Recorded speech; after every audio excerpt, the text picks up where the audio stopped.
Assalamu alaikum, dear friends.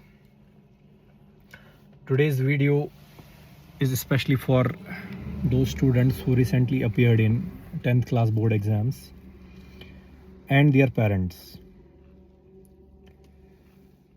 कि अगर आप नॉर्मली मतलब अपनी फैमिली में या अपने आसपास किसी भी बच्चे से पूछेंगे जो 9th क्लास में होगा या 10th क्लास में कि which subject is your favourite subject, आपको ज़्यादा किस में इंटरेस्ट आता है, तो most of the times 80-90% cases में यही आंसर होगा कि I am interested in mathematics, मुझे मैथ्स के क्वेश्चन सॉल्व करने में मज़ा आता है, equations, graphs etcetera. But I don't know कि what is the reason behind this कि जब यही बच्चा 10th पास करके मैथ्स में एक अच्छा स्कोर लेके अचानक से जब 11th क्लास में जब जाता है तो अचानक से जो इसका जो इंटरेस्ट है मैथमेटिक्स में वो बिल्कुल ज़ीरो हो जाता है. ये मैथमेटिक्स इसके विश लिस्ट से बिल्कुल डिलीट हो जाता है, स्पेशली फॉर गर्ल स्टूडेंट्स. वो इसका नाम भी नहीं सुनना चाहते फिर 10th के बाद. इसके पीछे क्या रीज़न है, स्टूडेंट्स को कौन डिमोटिवेट करता है, पेरेंट्स, टीचर्स या कोई मिस इन्फॉर्मेशन फैलाता है, बहुत सारे रीज़न इसके पीछे हैं.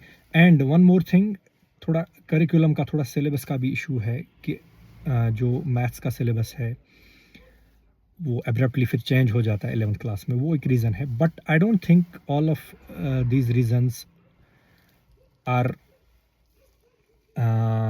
ए good reason that you should not opt mathematics. ये हेल्दी प्रैक्टिस नहीं है. I have been in the department for 10 years. अगर आप किसी भी टीचर से पूछेंगे जो स्पेशली मतलब साइंस सब्जेक्ट पढ़ाता हो, फिज़िक्स, केमिस्ट्री, वो ज़्यादा फील करते हैं इसकी मतलब एब्सेंस मैथमेटिक्स की, कि आप एक बच्चे को क्या कंसेप्ट समझाओगे फिज़िक्स का, कोई मुझे लॉ समझाना है, कोई प्रिंसिपल समझाना है, कोई प्रोसेस समझानी है, तो इसमें मैथमेटिक्स का 90% इन्वॉल्वमेंट है. तो जब बच्चे के पास मैथमेटिक्स में कोई इंटरेस्ट ही नहीं है तो वो कैसे फिज़िक्स और केमिस्ट्री के कॉन्सेप्ट्स को समझ सकता है. I urge the parents and students and teachers, especially teachers, कि बच्चे के दिमाग में ये नेगेटिविटी आप मत डालिए कि आपको मैथमेटिक्स की ज़रूरत अब नहीं है. डिमोटिवेट मत कीजिए उनको, मोटिवेट कीजिए. It's easy to learn mathematics than biology. Biology के वो complex mechanisms, systems, reactions, phylum etcetera, वो इतना मतलब मेमोरी बेस्ड सब्जेक्ट है, उससे कहीं ज़्यादा है, कहीं कम एफर्ट आपने लगाना है मैथमेटिक्स में, कहीं ज़्यादा इजी है. एक अच्छा टीचर ढूंढो. आज के ज़माने में हम ये भी नहीं कह सकते कि टीचर नहीं है मैथ्स में. पहले नहीं हुआ करते थे, बहुत कम हुआ करते थे.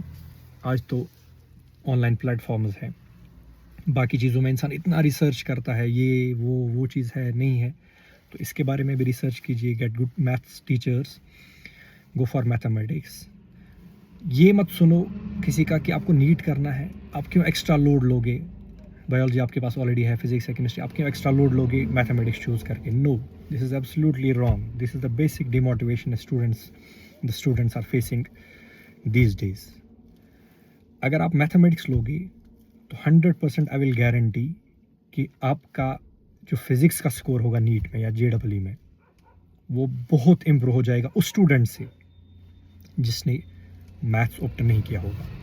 और जब एक स्टूडेंट मैथमेटिक्स लेता है तो उसके सोचने का जो हॉराइजन है, वो कैसे सोचता है, वो अलग ही होता है. उसका दिमाग एक्सपैंड हो जाता है. वो एक नॉन मैथमेटिक्स बैकग्राउंड के स्टूडेंट से बिल्कुल अच्छे तरीके से सोच सकता है और डिफरेंट तरीके से सोच सकता है, जो कि एक आम स्टूडेंट नहीं सोचेगा. तो go for maths, find a good teacher, work hard, build a career.